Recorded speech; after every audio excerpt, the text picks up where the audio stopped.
ஆண்டவர் தாமே இந்த நாளில் உங்களை ஆசீர்வதிப்பாராக. இந்த வருஷத்துடைய கடைசி பாகத்தில் பார்த்தீங்க அப்படின்னா,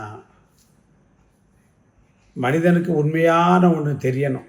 பொதுவாக இன்றைக்கி நிறைய நம்ம ஊர்லாம் பார்த்திங்கன்னா எனக்கு கொஞ்சம் நல்லா ஆரம்பிச்சிடுவாங்க. ஒளியை பார்க்க போகிறோம், வெளிச்சத்தை பார்க்க போகிறோம், லைட்டை பார்க்க போகிறோம் அப்படின்ட்டு மலையில் ஏற போய் மனுஷர்கள் தான் காண்பிக்கிறார்கள் என்று தெரிந்தும் கூட அந்த ஒளியை தேடி போகிற ஏராளமான கூட்டத்தை நம்ம பார்த்துக்கிட்டு தான் இருக்கோம். இந்த அனுதின கண்மலை தெரிஞ்சு கேட்ட அருமையான தேவனுடைய பிள்ளைகள், நமக்கு ஒரு மெய்யான ஒளி இருக்கிறார், அவரை அனுதினமும் நம்ம பார்க்குறோமா அப்படிங்கிறது தான் இன்றைய கொஸ்டின். ஒளியை தேட மெய்யான வெளிச்சத்தை பார்க்கணும், ஒளியை பார்க்கணும் அப்படின்ட்டு மனுஷன் அதுக்கு விரதம் இருக்கிறான், அதுக்கு பிரயாசப்படுகிறான், அதுக்கு என்னெல்லாமோ பண்ணுறாங்க, ரைட். ஆனால் நீங்களும் நானும் ஆராதிக்கிற தேவன் உண்மையாகவே அவர் மெய்யான ஒளி இயேசு மட்டும்தான். இந்த உலகத்தில் மற்ற லைட்டிங் இன்றைக்கி எங்கே பார்த்தாலும் பார்த்திங்கன்னா லைட்டிங்கை வச்சு தான், அந்த லைட்டிங் இல்லாத இடமே கிடையாது. கல்யாண வீடாக இருக்கட்டும் அல்லது உலகத்தில் பாருங்களாம், சினிமா கச்சேரி அது இது எங்கே பார்த்தாலும் லைட்டிங் தான். இன்றைக்கி அநேக சபைகள் அப்படி மாறிட்டு வருது.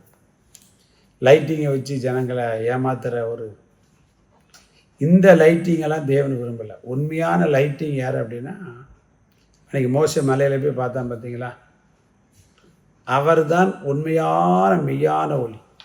வாசிக்க கேட்போம். யோவான் 1:9 இவ்விதமாய் சொல்லப்பட்டிருக்கிறது. உலகத்திலே வந்து எந்த மனுஷனையும் பிரகாசிப்பிக்கிறதான ஒளி அந்த மெய்யான ஒளி யாருன்னா இயேசுதான்.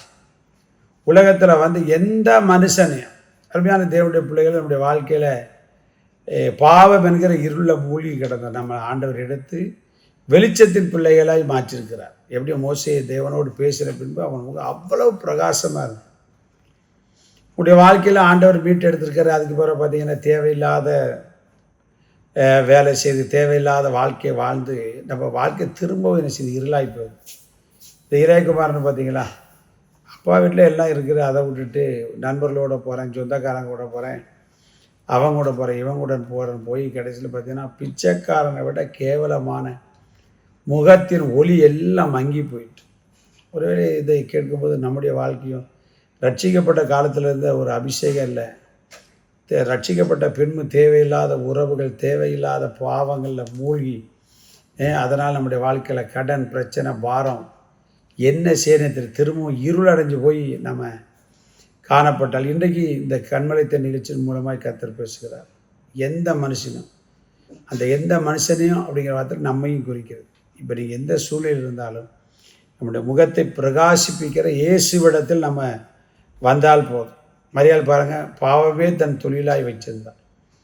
ஆனால் இந்த மெய்யான ஒளியாக இயேசுவிடத்தில் தன் கண்ணீரினால் அவருடைய பாதத்தை நினைத்து தலைமயிரினால் துடைத்து அவர்தான் சரணாகதியில் அவள் சரணன் அடைந்த போது பார்த்தீங்க அப்படின்னா, தன்னை விட்டு எடுபடாத நல்லப்பா இயேசுவை தெரிந்து கொள்ள அவருடைய முகம் பிரகாசமாக இருந்தது, மகிழ்ச்சியாக சந்தோஷமாக இருந்தது, கவலைப்படாமல் இருந்தேன். ஏன் நீங்கள் கவலையினால் பாரத்தினால் சிக்கி தவிக்கிறீங்க? இயேசுடைய சரண்டர் அவங்க அந்த மெய்யான ஒளி உங்களையும் உங்கள் குடும்பத்தையும் உங்கள் வியாபாரத்தையும் தொழிலையும் ஊழியத்தையும் பிரகாசிப்பிப்பார். God bless you.